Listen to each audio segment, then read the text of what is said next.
L'étude de l'Albatros est une étude qui concerne la classe des bloqueurs des récepteurs minéralocorticoïdes. C'est des médicaments comme la spironolactone, l'éplérenone, qui ont été testés depuis de nombreuses années, essentiellement dans l'insuffisance cardiaque, avec succès et des réductions de mortalité. Une des études a regardé l'insuffisance cardiaque de l'infarctus, avec là aussi un succès de réduction de mortalité, mais personne n'avait vraiment regardé l'infarctus sans insuffisance cardiaque.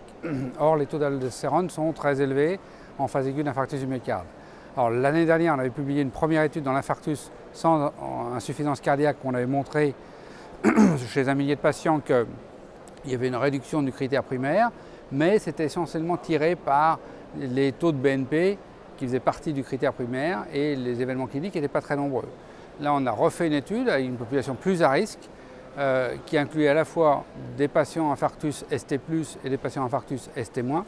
Et on a testé la drogue générique qui est la spironolactone en utilisant à la fois la soludactone qui est le potassium candrénoate par voie intraveineuse et après l'aldactone contre le traitement habituel sans blocage des récepteurs de l'aldostérone.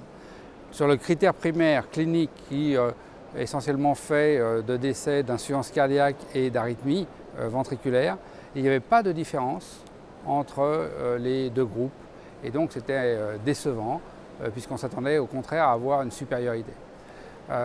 Alors lorsqu'on regarde les deux types d'infarctus, ST+, ST-, alors on trouve des différences et on a des forts signaux de positivité dans le groupe ST+, et en particulier dans la réduction significative de mortalité, avec une interaction pour le groupe qui est significative aussi. Donc on a quand même l'impression que les ST+ pourraient bénéficier de ce type de traitement.